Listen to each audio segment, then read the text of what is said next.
Okay, welcome everyone to the DSOs Study Club. And this is Group Dentistry Now, and I'm Bill Neumann. Thanks for being here today. This is the Improving Patient Payments Through Engagement and Digital First Tools.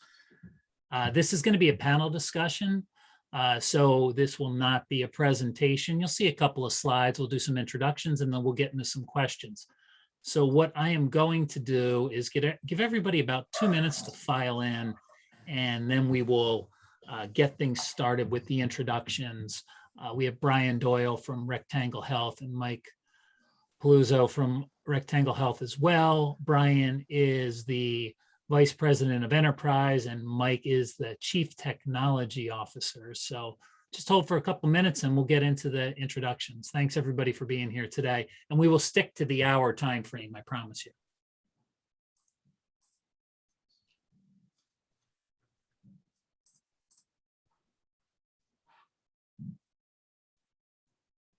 Brian, can I embarrass you with a dentist joke? Do you have any? I always do this. And I don't have any good dentist jokes, Bill. I'm sorry. I'm not prepared for that one. I shouldn't have done that. So this will happen on the East Coast during the webinar. So while we're doing this, so what is a dentist's favorite time of the day? Maybe somebody in the Q&A can do this. I learned this from somebody in the Q&A from another webinar, so it's not mine. Nobody. So it's tooth hurty. Oh, somebody in the chat. All right. There you go. Judy got it. There we go. Thanks, Judy. Oh, Yep, wow. we got it. Judy from Pro Health Dental. Thanks. It's a pretty good one. It's like a dad joke, right? Oh, yeah. Totally.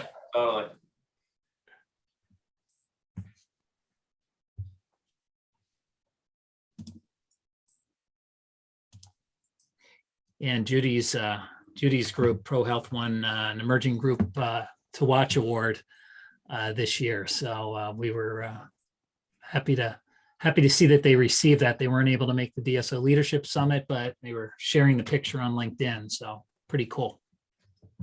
All right, so I think we're 2 minutes in. So I don't want to. A couple people can kind of file in, and anybody that misses the beginning or they miss the end, this will be recorded, and the recording should be up on the Group Dentistry Now website in, I'd say, 3 or 4 hours. So once it takes a little bit of time to process this, we'll do a little bit of editing, but by day's end, it'll be up for sure. And we'll send a link to the recording. So again, if you're here, this is the DSO Study Club webinar series from Group Dentistry Now. I'm Bill Neumann. Thanks for being here today. We will be respectful of your time, stick to an hour. We actually got a lot of great questions from the people that have registered, the attendees. So what we've really done is we've designed this as a panel discussion. We'll do some brief intros and then talk a little bit about Rectangle Health. And then we're going to get into the questions that the audience really has asked us. And there's some really good ones. And what you find when you require questions, you get a lot of questions. And you find a lot of them tend to be very similar. But I think we have about 15 questions. We might not be able to get to all of them. And if you have any questions that we don't answer during the panel discussion, you can just shoot them out in the chat or in the Q&A, and we will get to them. And if we happen not to have the time, we'll make sure we follow up with you after the fact. So this is the Improving Patient Payments Through Engagement and Digital First Tools. We have Brian Doyle and Mike Paluzzo from Rectangle Health. So thanks, guys, for being here. We appreciate it. I'm going to let, as we advance, there we go. So Mike is the Chief Technology Officer, and we have Brian, who is the Vice President of Enterprise. I'm going to let Brian start things off. You want to do just a brief introduction, who you are and what you do at Rectangle Health. Thanks, Bill, and thanks for setting this up. And it was great at your show 2 weeks ago as well. It was great to see a lot of people in person finally. So thanks everyone for joining. My name is Brian Doyle. I've been in the patient payment industry now for about 12 years. I currently am the Vice President at Rectangle Health. What I do and what my team specifically focuses on is providing patient payment solutions for dental organizations, DSOs, GPOs, et cetera. We pride ourselves on providing a streamlined, contactless, and efficient payment solution. We want to become an extension or a partner of our organizations. So this is it's a pretty cool topic. We're going to go through a lot of what I heard about the past 2 weeks. I was at 2 dental shows actually, is acquisition and growth in the DSO world. How do we streamline that? How do we get better? Which inevitably leads to how do we improve our staff's efficiencies? How do we improve the patient experience? How do we improve what is going on inside the clinic? And to me, that all stems back to technology, which is a lot of what we're going to talk about today. And what differentiates payments, patient payments versus technology solutions. And between myself and Mike, we have a lot of years of experience in this industry. So I'm pretty excited to go through in more detail what we've seen work and what best practices are in the dental space. Yes, thanks, Brian. Yeah, I would agree, that being at a couple of the DSO shows in recent weeks, which is great to get back at it, right? And actually be with people in person. And even, before that with some of the virtual meetings that I've attended, I would say certainly, themes wrapped around, workflow efficiency, acquisition. So, well, growth in general, but, whether it's your acquiring practices or even, adding practices, de novo practices, there's just a lot of talk about that. And then I would also say one of the other things from a growth perspective is that same store growth. So, you've got a practice that you want to, you've got more opportunity. So how do you create more opportunity at that same location? Let's let Mike jump in here. Mike is the Chief Technology Officer at Rectangle Health. So Mike, welcome to the webinar. Thanks, Bill. Thanks. It's great to be here. I'm a little upset that I missed the group Dentistry Now actual seminar. I'm gonna expect a personal invite for next year. But really just to introduce myself and give a little background about Rectangle Health. Again, Chief Technology Officer, as you mentioned. What I do is I drive all the innovation for the organization. I drive all the strategy for the organization. And really that's all built on customer interaction. We build based off of what we think our customers' needs are, based off of what we think the industry needs are. And we've done that since our inception. And our inception 27 years ago was really based on dental practices, purely focused on dental practices at the time, not being able to collect from patients at the point of care. That was our original idea. How could we solve that problem? And the idea at the time was, well, we can allow those offices to process credit cards. As I say that today, everyone goes, well, that seems pretty logical. 27 years ago, it wasn't all that logical. You used your credit card at the gas station or the grocery store. You didn't use it at the dental office. The dental office sent you a bill, and then maybe you paid that bill. It's actually still like that quite a bit today, but we'd like to think we've made a dent in it with our technology. And that's the other side of Rectangle Health is we really identify those problems. Again, the problem I just outlined, patient not paying at the point of service. We really identify those problems and layer in solutions.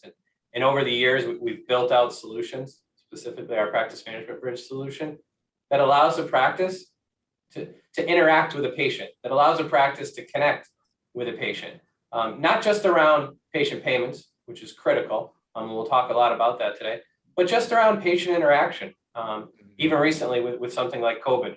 I know we all mention COVID a lot, but that patient interaction now is a lot more digital than it used to be. You want to be able to text patients. You want to be able to interact with patients online. You want to be able to collect from patients via a website. Those types of things are what Rectangle Health continuously tries to build on, continuously tries to add for dental practices every single day. And then with software, we kind of gain the ability to deliver that at scale. Software allows you to deliver, a really good product to a lot of organizations, especially when you think of the cloud, something like AWS. AWS allows you to build an application and deploy it to thousands, if not millions of people. We leverage that type of technology to really help dental offices, to really help the industry understand that it's not all that difficult to engage your patients It's not all that difficult to get patients to pay when you have these types of tools in place. Thanks, Mike. It's interesting.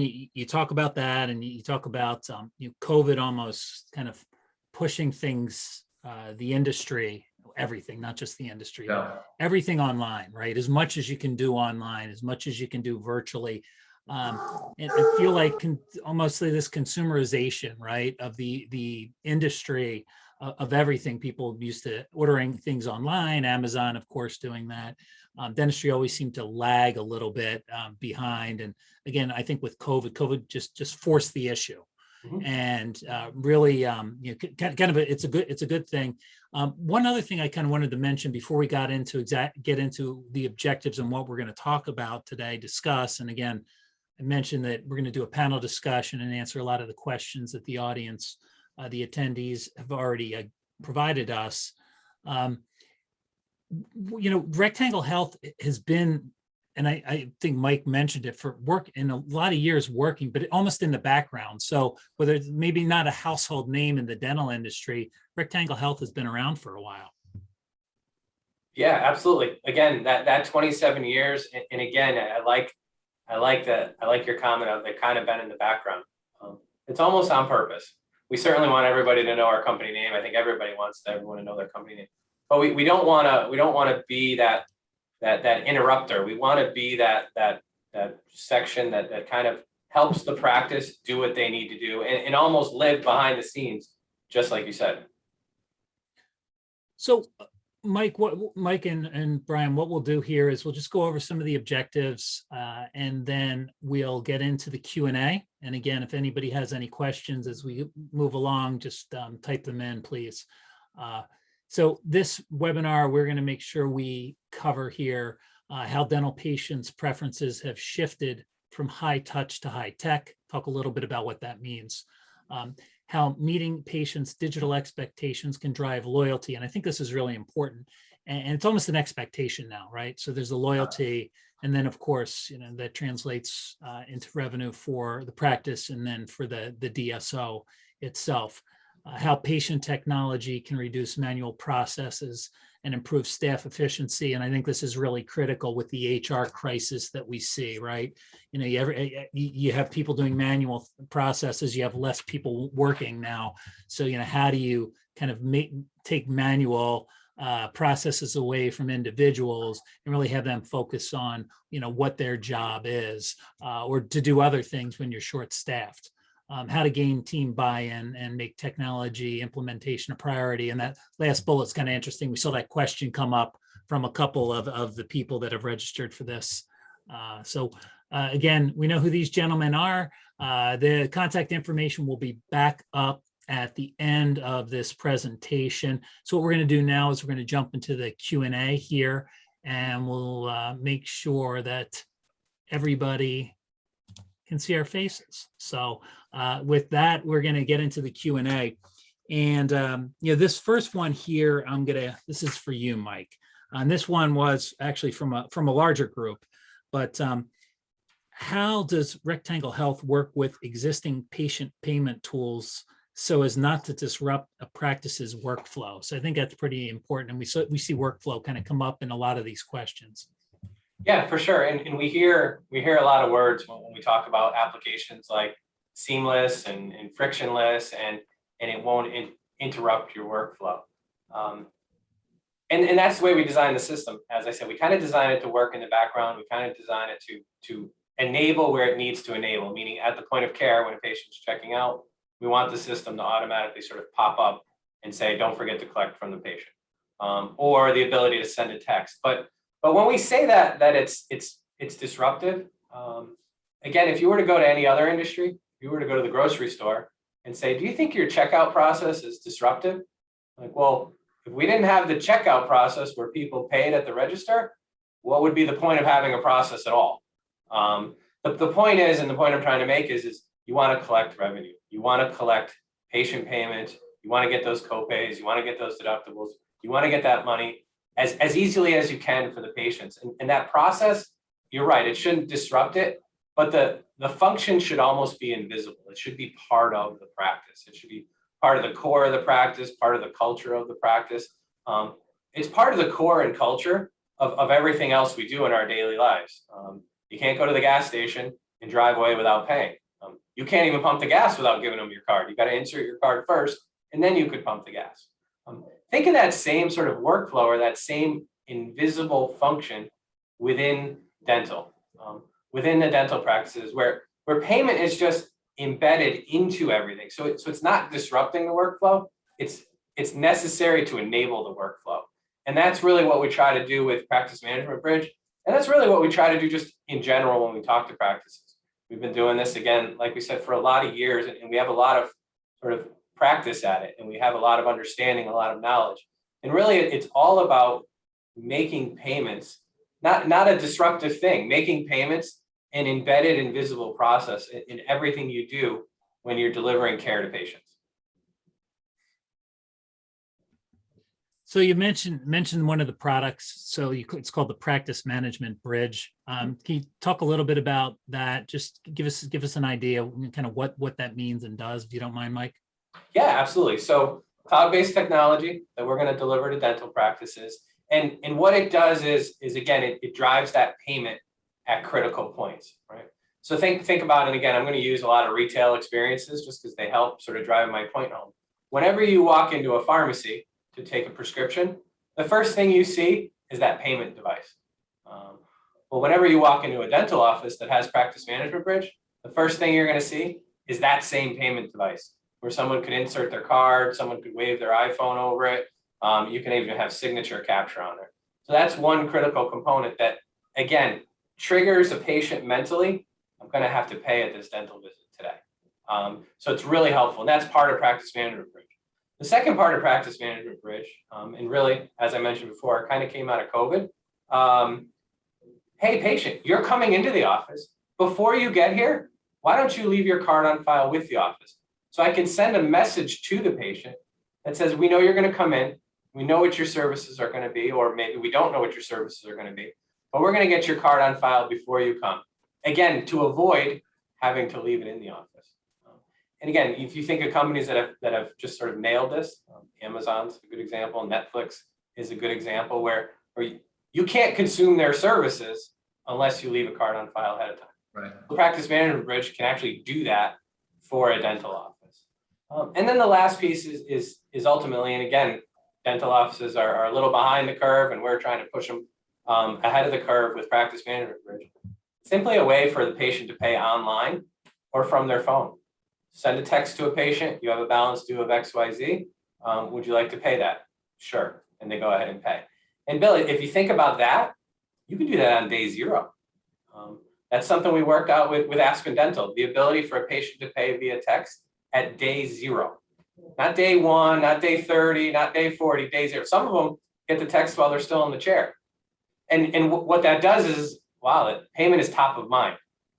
If you leave the dental office and 30 days later, a paper statement shows up at your house, you're kind of not that engaged in it. Not that you don't want to pay your bills, but you're not that engaged in it, so that urgency doesn't happen. Text creates that urgency. Online payments creates also the convenience for that patient when they do want to pay, to just go to a website and make a payment. So when you think of Practice Management Bridge and everything it does, that's what it offers to dental practices. That's what it offers to DSOs. We even have it deployed at a lot of medical practices as well.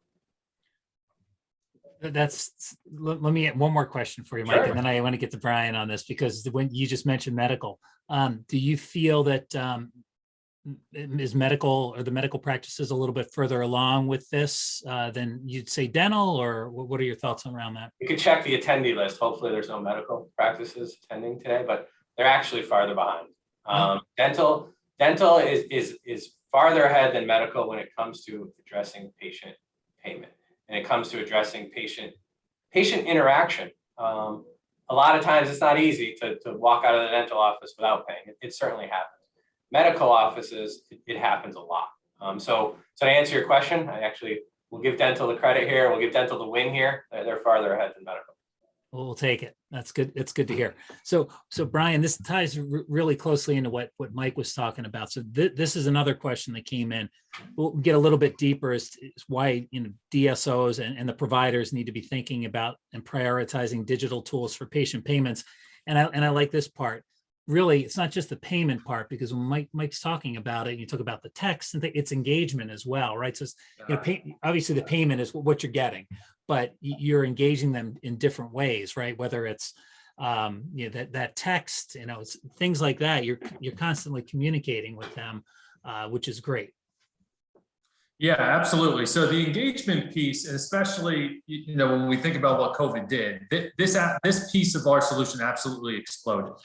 Because when you think about how I'm allowed to go to the dental office today versus 2019, it's different. Things are different. The idea of walking in, sitting in a waiting room, filling out a piece of paper on a clipboard, handing that back, going through that whole process is essentially being eliminated due to necessary steps during COVID and then just modern technology. When I think about how I check in for my flights, I don't go to the kiosk. I check in on my phone and walk to security with my iPhone, right? That is the way the industry, consumers, so patients, are used to engaging with whatever service they're using. Bill, someone at your show in San Francisco said this to me, actually. My company booked this hotel for me. What's the first thing the hotel asked me for when I checked in?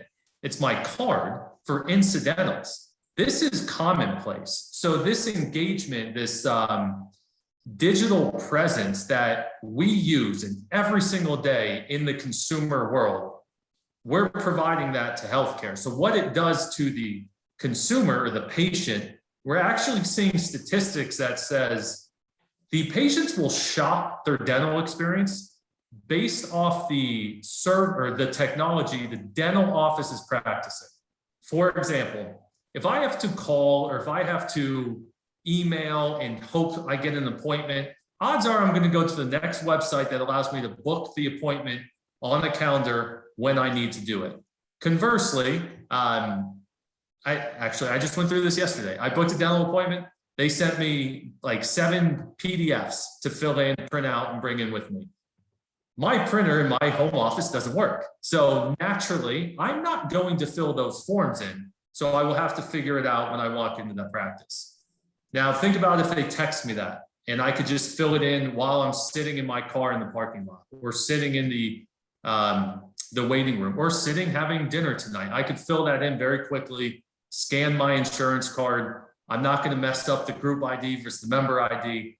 All of that is ready to go and very well adopted, which I think is the most important thing here, well adopted by the patients today. So, I could rattle off statistics, but 60% of patients or consumers would rather fill in their forms digitally. So when we think about adoption in generation versus generation, this is broad across the board that 60% of consumers or patients want these digital touch points. We all have our phones on us at all times. Mine is sitting right here while I'm doing this. It is my parents have it, my nieces have them. It is a generational, it spans all generations. So card on file, digital and rate engagement, all of that is necessary in today's environment. So we have a question that came in. Let's touch on this now, since it's really pertinent to what Mike was speaking about, and you as well, Brian. So some of the examples that were included are, we talked about Amazon a little bit, right? But there's no insurance involved. So so from a patient's perspective, can you talk a little bit about maybe the differences in dealing with something that might have some type of insurance reimbursement versus, a purchase where it's completely out of pocket? So I'll take the first one, and then maybe Brian can add on to mine. But that's where card on file comes into play. A patient presents at a dental office, and they are going to have some sort of out of pocket. Maybe we don't know what that exact out of pocket is. Maybe it's very low, right? But at that point in time, it can't be calculated because of insurance. And Bill, by the way, to your question before of why medical's farther behind than dental, there's a lot more insurance involved in the medical process. and a lot more variability in the procedures. But on the dental side, again, patient presents, and yeah, absolutely, patient. You're right. We can't calculate the exact insurance. We're going to send a claim to the insurance company. They're going to send back in a balance. But we are going to deliver care to you today. We may send a claim to the insurance company, and we may say you're ineligible, depending on what that might be. But we are going to deliver care to you today. And in order to deliver that care, we're going to go ahead and get a card on file up front. And it's more that mindset of, okay, that makes sense. That makes sense. The dentist is going to see me. The dentist is going to have costs. There's a hygienist. There's office managers. There's all sorts of things going on in that office that do have costs. So as a consumer, again, we do this at a lot of other places, but I agree that there's sort of this insurance component. As a consumer, though, I'm okay going, all right, you can have my card on file. I get it. I understand why you would need it. I understand why other companies need it. I understand why you would need it. So I'm going to go ahead and leave my card on file. And the office isn't necessarily going to charge it. Right? It's just there as that financial security that, hey, you're a good patient. We're going to deliver some services to you. We're going to send a claim to your insurance company. Eventually, your insurance company is going to come back and have a balance due for you, patient. We still might not even charge the card on file. We'll maybe send you one paper statement or one electronic statement via text and give you the opportunity to pay it. And again, Bill, when you send it to the patient via that text, they can then pay it without keying it in because you, the office, already have it. So it's a lot of that automation around that patient experience and that ability for that patient to go, yeah, I get it. I probably owe something out of pocket. I get it. Dental office, you may not be able to calculate that right at this very second. I'm going to go ahead and leave my card on file. And when they're presented with the card on file, they're also presented with a dollar amount that they're comfortable with, meaning you can't charge more than $50 to my card on file. They're also presented with a time limit on their card on file, meaning this office is not going to keep your card on file forever. We're going to keep it for the next 90 days so that insurance does what it needs to do. So there's definitely an insurance component, and I totally understand that, but there's a way to discuss and manage around that so that the patient becomes very comfortable with doing something like card on file. Yeah, piggyback on that. I can give you some statistics and then give you a little what I see on the day-to-day talking to DSO. So 56.5 actually % of consumers want card on file. It is just commonplace for us, Amazon, Netflix, just in general. Card on file is commonplace. So 56% of patients want card on file. On top of that, over 60% of patients want engagement via text. So how does this help not only the patient, but the staff, the providers? Well, let's think about post-adjudication, and insurance covered a little bit less than what we thought. Imagine that one, right? And we're left with, let's call it $20 outstanding balance. We know what happens. We have to go through the billing process. We might send a paper statement out. When that paper statement hits, I open that statement. I'll use my wife as an example, actually. We just got a statement for $15 2 months ago. We opened it at 9 p.m. Office clearly isn't open. I had no way to pay online. What happens is next month that $14 comes again.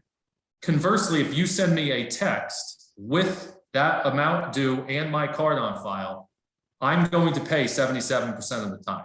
So by making it easy, and that's what this all comes down to, patient experience, ease of use, streamlining the staff's workflows. All of that stems from card on file and pre-care, capture, et cetera. And then going another step further, we talk about price transparency. All of that plays into this. Hey, you owe us $50 now due to post-adjudication balances. We have card ending 1234. How would you like to pay? All of that plays into what consumers are looking for in today's healthcare environment. So Brian, you talked a little bit about the text that would come through, and let's say you have $15 that you owe. What does that look like? Is it something you have the card on file, say, hey, end of the month, you owe $15. Would you like to pay with the card on file? Yes or no? Is that kind of what the text looks like? Yeah, pretty much. Yeah, okay. It's, we could brand them, customize them, really do whatever the DSOs want, because obviously the DSOs usually keep the brands they acquire. just the logos and what have you, Bill. So we could make them dynamic for the DSOs on a corporate level. So you can really customize it depending on the DSO. If they have one brand like an Aspen, easy Then enough, exactly. right? But if That's right. they have local brands, you can That's do right. that as well. That's right. So the patient, which is important, the patient has no idea who Rectangle is. We're just the software in the background. This all comes from the provider. So that makes them feel better about it. They're more likely to pay. All of that plays into it. Yeah, and Bill, what we've done is we've kind of done this for 25,000 dental practices. It's what we've done for, again, the past 27 years. And we've, think of us as a 27,000 location DSO. We figured this out. We figured out how to push it to our customers. And what we're actually going to do, and I wanted to mention this because I know some DSOs are on, we're actually going to package it all up so that they can distribute it as the DSO. Meaning Rectangle Health, and you hit it perfectly early on. We're just the guys in the background that built the technology. We can now take that experience and everything we've done with the technology and box it up and give it to a DSO so that then when the DSO is talking to their potential practices or practices that want to become part of the DSO, they can say, we have this digital product offering. We have it ready to go. We have a playbook. So when you sign on to the DSO or become part of the DSO or we join together and become a DSO, we're going to have this digital technology on the very first day. And it's going to be, and I'll just use XYZ DSO as the name. It's going to be XYZ DSO's technology. We're just facilitating it for that DSO so that they can distribute it to their customers. And essentially what it does is we lie in the background. We also cut out the middleman, which is ourselves. Now it's between the DSO delivering technology, it is Rectangle technology, and their DSO member base, their practices, receiving that technology. And it gives the DSO that modern appeal, which then filters down to the practices, that now these practices that are part of the DSO, and again, they're most likely joining the DSO maybe for better logos, better marketing, better, more patients to the practice. Now this becomes one of those additional tools. Now as part of the DSO, you get this digital patient tool, this digital patient payment tool, this digital patient engagement tool from Rectangle Health. Again, we distribute it to dental practices all day long, a couple hundred every single month. But now the DSOs can actually do it themselves with our offering. Leads into a really great question. So if they're not using Rectangle Health, people behind the scenes, what are they doing right now? So what would a solo practice be doing? What might some other groups be doing now if they're not working with you? Yeah, that's a great question. So Mike, I'll start and then obviously you could come in. So there's really two main options in the industry. There's your traditional merchant service. Everyone on this call knows that's a commodity we can really get anywhere we want. It's a basic terminal that sends your money to the bank. There's no technology outside of the hardware included. Then there is your integrated, more high-end technology functions. And we all know, Bill, you know a lot of these groups. There's a lot of cool softwares out there that are doing some engagement tools, some online stuff, some texting stuff. They're really cool functions. But to get an all-in solution, you have to piecemeal it. You have to use 2, 3. Some DSOs are using 10 different vendors, quite honestly. The other option is Rectangle Health. We come in and say, we're going to give you a consolidated solution that incorporates all those other functions you're using. And remember, we're a flexible software. Mike built an amazing product that we can work with some of the third parties, a lot of the third parties out there. But at the end of the day, we want to be your endpoint for anything patient payments and give you all the integrations and technology that otherwise you have to go shop the market for under one gateway. So it streamlines the staff's logins. You don't have to log into 6 different systems. You have one. It streamlines the patient experience. So if I come to, Bill, you have the endo practice, I'm going to the GP practice and then to the perio practice all in a week. I have the same experience because I'm part of going to that part of the DSO. So those are really the options. There's your traditional merchant service that is antiquated and we could call anywhere and get that service. Then you either have to piecemeal it together. And what we've come up with is a consolidated solution that incorporates all of that into one platform. And And specifically to reference the DSOs, we want the DSOs to be able to deliver it to their customers, or to their members, or to their practices. We don't need those member practices to call Rectangle Health. We can actually distribute it through the DSO so that the DSO kind of owns that experience with their customers. We can go direct to customers like we said before, but I think with the DSOs, we can actually package it in a way that it becomes their product offering. And like you said earlier, Bill, I keep picking on it, but I loved it. We're just kind of behind the scenes. So it's interesting. If again, you're not working with Rectangle Health, let's talk a little bit about what DSOs are looking for. Again, I've got 2 or 3 locations, I'm scaling up, or I'm somebody that has 800 locations.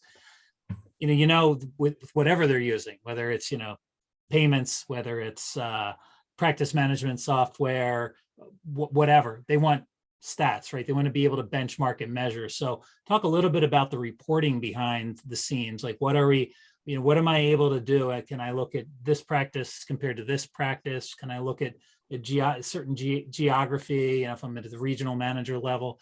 That, and then Mike talked about it really early on there with one of the questions that had come in, which was a little bit about, there's certain things that you might want to, like best practices, like, so when somebody comes in and they maybe aren't really comfortable because there's some insurance involved, what does the training look like in onboarding? So a couple questions there, but let's talk a little bit about the reporting. I kind of think of from the DSO standpoint, and then the training piece, because again, you've got people that may have different comfort levels when it comes to being tech or non-tech savvy.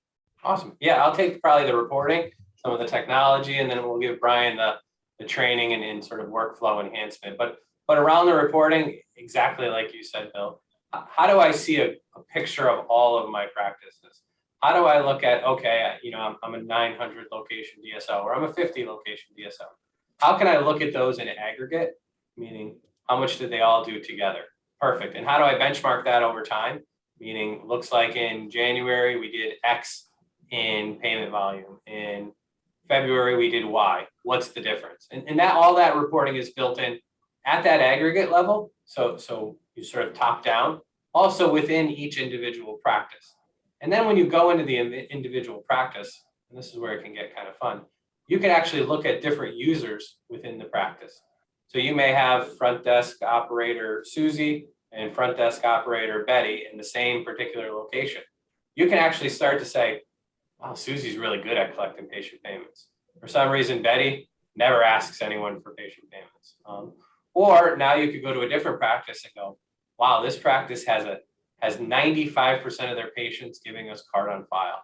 And look, their days in AR are the least of any other practice in the entire organization. That's where you can start to get really analytical with the reporting.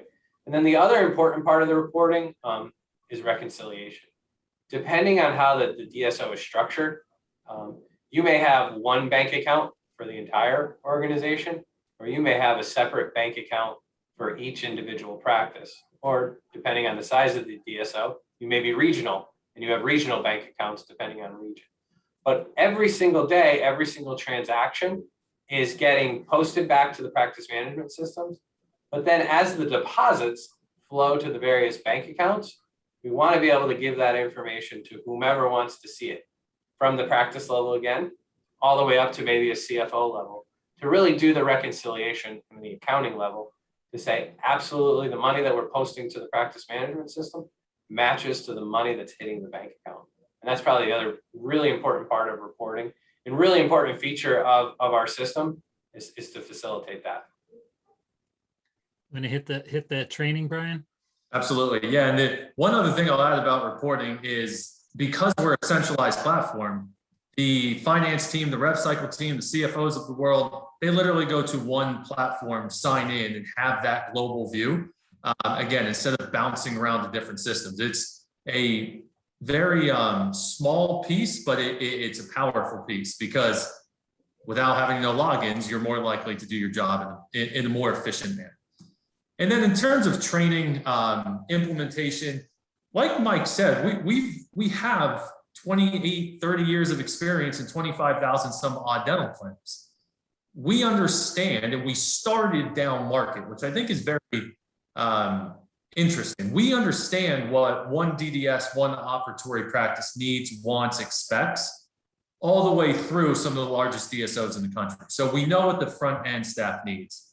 We understand that there needs to be cheat sheets and tutorials and et cetera. But we've created a user-friendly experience based off the feedback we've gotten over the last 20 some odd years of what the clinics are telling us works versus what doesn't. So our system is extremely intuitive, and we're involved in every single aspect of the training and implementation. I always like to say we're not a vendor, we're a partner. We become, and we mean this, an extension of your organization. So my team works directly with your teams to make sure everyone is trained and it's as seamless as it possibly can. So, and we touched on this, both Mike and you, Brian, touched on this, but what about this issues with some patient populations that might not be tech savvy? So, whether it's geriatric or what have you, people just aren't comfortable with technology.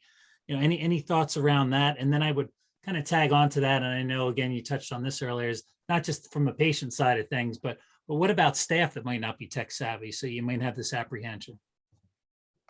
So with sort of the patients on the tech savvy, and I get this question a lot, Bill. Everybody has a mobile phone today. I'll pick on my mother. She's in her 80s now. She has a mobile phone. So it's hard to comprehend that the tech savviness of the consumers isn't there. They're actually the ones driving the need for tech savviness in the offices. It's not office managers kind of going, oh, we need more digital payment solutions. It's actually patients going, man, if I could just text to pay this office, life would be a lot easier. Or to Brian's example before, if I could just go online and pay this bill, the office wouldn't have to send me another bill. I'm going to go online and pay it. So the technology is driven inward from the patient base. I know there's geriatric out there. There's also children out there. Everybody seems to be walking around with a mobile phone these days. And I've tried, we could Google some statistics, but it's 85 to 90%, I'm sure, that is carrying around a smartphone. So they're really pushing that into the offices. And then as it goes into the offices, the office managers, the office staff needs to adopt that tech savviness as well. Now, what we try to do is, and you said it before, we try to make it almost invisible, meaning office, you have this great technology, practice management bridge. Patients are going to pay you via text to pay, really tech savvy, right? Office manager, guess what you have to do? Nothing. You don't have to do anything. You don't need to understand text to pay. You understand that a patient made a payment. You understand that payment posted to your ledger, and everything kind of just worked. So when you think of the tech savviness of the office, it doesn't have to grow. It can, and I think it should as a technology guy, but it doesn't have to when it comes to applications like ours. We're going to make it so again, it's invisible. That payment is just happening. The office manager doesn't have to do anything to make it happen. And that's what sort of the beauty of our application. That's great. So there really isn't any, there shouldn't be any apprehension because they don't see any difference from what they might have used when they were at the solo practice. And then as they're acquired with the DSO, it's pretty much it's seamless. Absolutely. Absolutely. It's almost, and I would almost go as far to say it's easier because now payments are happening without any human intervention. And that's a pretty interesting concept, right? Patients are paying you. They're getting their balance due, and that balance due is getting texted to them, or even if they're getting a paper statement, which really happens without any interaction as well, and they're going online and paying it. Those payments are just sort of happening. Even that patient that's coming to the front office or the point of care and making a payment, they're waving their iPhone over the device, and the payment's processing, and it's posting to the ledger, right? Before, and then we go sort of old school, Bill. Before, somebody had to take that patient's credit card, someone had to swipe it through some sort of device, someone had to print out a receipt, someone had to go back into the ledger, key it in by hand. Not that that's a tech savvy example, but it's a lot of work. Now payments are happening. They just sort of occur.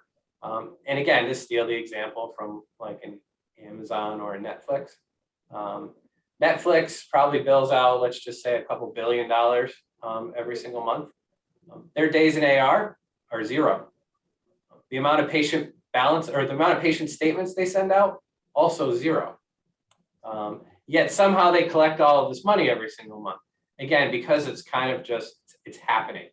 So yeah, it doesn't require a lot of tech savviness from the office staff, Bill. It also doesn't require a lot of effort either. So it's definitely a win-win. Yeah. That's great.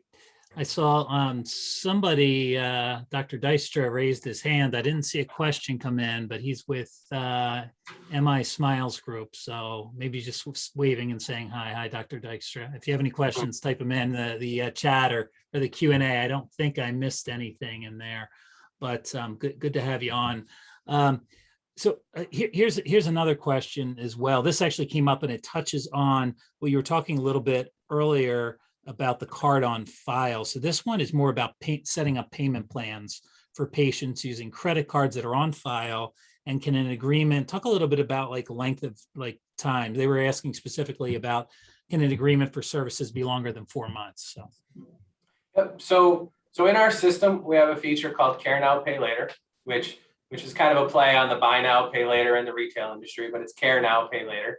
The ability to deliver care to a patient and have them pay for it later or pay for it over time.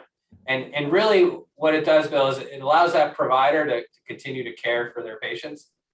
Again, sometimes a dental procedure could be $2,000 out of pocket. That's a lot of money for somebody. That's a lot of money for anybody. And what they can do, what a patient can do is actually go, I can't afford it. I'm gonna walk out of the office and not receive that procedure because it's just too expensive. So what we can do with our application, again, on top of all the other things that we did, is we can have that provider say to the patient, well, $2,000, how about 4 payments of $500? And that can work for the patient. Now the patient may say, that's still a little steep. Okay, how about 10 payments of $200? Now, and that's completely up to the provider in our system, Bill. We're not using a bank. We're not getting bank authorization. We're not selling the loan. We're not issuing a new credit card for the patient. What we're saying to the patient is you have a current credit card, or you have even a current checking account, or a current debit card, or a current FSA card, or a current HSA card. You have a really high dollar procedure. We understand. We, the practice, or we, the doctor, are going to go ahead and allow you to pay for that procedure in little chunks over time. And really it resonates a lot with patients, because I think it gives the provider a level of compassion. It also allows the provider to deliver a lot more care. That patient that's questioning that $2,000 procedure is now not walking out the door. They're going, oh, great, I can do a payment plan. And then, sorry, it was a long answer to your question. It can be anything the provider is comfortable with. If the provider wants to do $100 a month for 20 months, sure. If they want to do 2 payments of $1,000, sure. It's really up to the provider and up to, I would say, how well that provider knows the patient. Because I promise you, the provider knows the patient better than any bank does, especially if it's an established patient. Go ahead, Brian.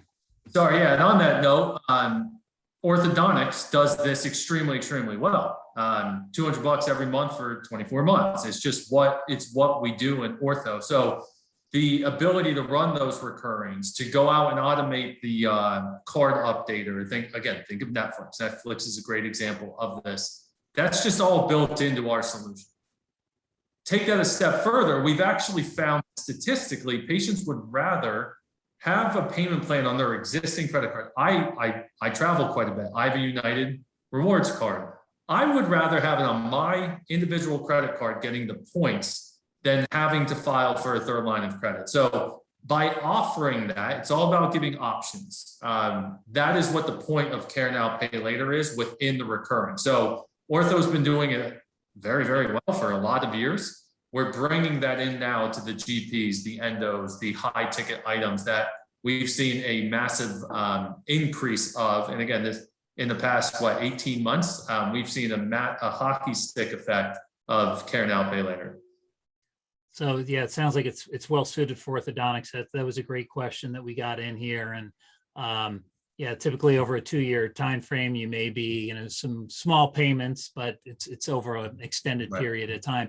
And you said, Brian, that you're finding that with some like maybe implant cases or endo, or where people want to spread that out. Yeah, the thing we hear in endo all the time is a third, right? A third today, a third a week of, and a third the day of, right? That is just what they're providing, because it's a big ticket item. It's $2,000-$3,000 procedure. So we hear that every day. So you can take that down payment, for lack of a better term, and then do a 2-month or a 2-week installment so you can spread it out for the patient. And then going back to the loyalty piece of this conversation, Bill, patients shop that. They see who will offer them a care now, pay later option versus what office won't, and they will make a decision based off of that flexibility. That's great. So we've got about 10 minutes left here, and I've got a couple more questions, and then I want to just leave about 5 minutes at the end for Brian and Mike to kind of wrap things up a little bit. And there's we have a QR code, which is kind of cool. We're pretty used to QR codes, right? So if you want to learn more, and again, there'll be a recording of this, and we'll have Brian and Mike's contact information if you want to go old school and email them, or even pick up the phone and give them a call. That still works too. Actually, I'd say probably 3 or 4 questions we had tied around either patient financing, right? So some of the third parties out there, like a Care Credit or some of the others that exist, and then kind of on top of that, do you work with some of these membership plans that exist? Because there are more and more membership plans, whether it's Clear or some of the others. Talk a little bit about that. And it's 2 separate questions, but Yeah, I'll sort of tackle the financing one. Again, we feel Care Now, Pay Later does a pretty good job of addressing that patient affordability question of a high dollar procedure, or braces over time, like Brian was saying with ortho. So that's a really good option. But there are instances where some providers only see the patient once and they don't have a very good established relationship, or the patient has not paid the provider before. And that's happened a lot to providers, but providers, again, they continue to deliver care because their goal is to fix your teeth, or their goal is to make sure your well-being is there. So when we think about those, tying in patient financing from a bank or from a Care Credit starts to make sense, because the provider doesn't want to extend the credit. The provider wants to deliver the procedure, wants to have the bank pay the provider for the procedure minus a fee, and then the bank can go to the patient for the payments. And there's a lot of models like that work. What we try to do is we try to make it that secondary option. Care Now, Pay Later is going to be our first option. Where, yeah, absolutely, patient, you're having a high dollar procedure. We know you, we know everything about you. You've been coming to the practice for 10 years. We're not going to have you go apply for a new credit card or apply for a new loan for this procedure. We're going to go ahead and help you out. But the latter kind of helps for some of the unestablished patients, or maybe some repeat offenders that don't pay like they're supposed to. So I think the latter is where that fits in, and Rectangle Health has relationships with a couple of the vendors out there. that's great. Brian, you want to touch on the membership plans? Yeah, absolutely. So we actually work with some of the largest membership or discount dental plan organizations in the country. So we're very familiar with this model. Just like everything else we offer, we could bring this to your organization. So whether you offer them today or are looking to offer them today, that is something we accommodate, and we have probably a decade's worth of experience doing that type of payments. There's a lot of good vendors out there, Clear being certainly one of them. But again, our entire talk track is and will always be consolidation. So I think membership plans are a very cool function, and I think that's something that a lot of offices are going toward. Is I think there's a lot of value to it, and we certainly have the experience to either talk more intelligently about how that would work, what type of plans you should be offering, propensity to pay, et cetera, to the DSOs. And then again, they could white label these. So XYZ DSO discount plan or membership plan, they could kind of make it their own, just like everything else we're going to offer.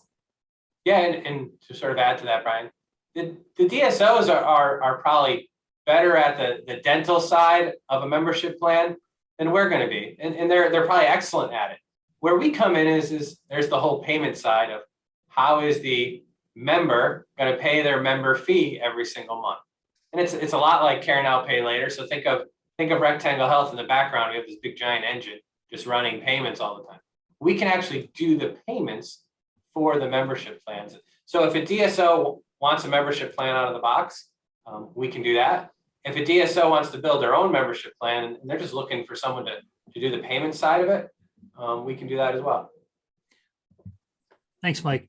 So yeah, if anybody's interested in finding out anything more about Rectangle Health, you can use this great QR code, which is so cool. You actually have the R in the middle too. I don't even know how you do that, and it still works. I tried it out earlier. Let's wrap things up. This was a question. This is the kind of question I like to ask anyway, but this did come from, actually came from Synergy Dental Partners. So thanks for asking this, because I would have asked it. But let's talk a little bit about the future, of payment technology, kind of what cool things you're seeing, or maybe give us a little bit of an idea of what you're all working on. Yeah, I'll go first, Brian, if that's okay. And Yep. you kind of helped me with my answer, Bill.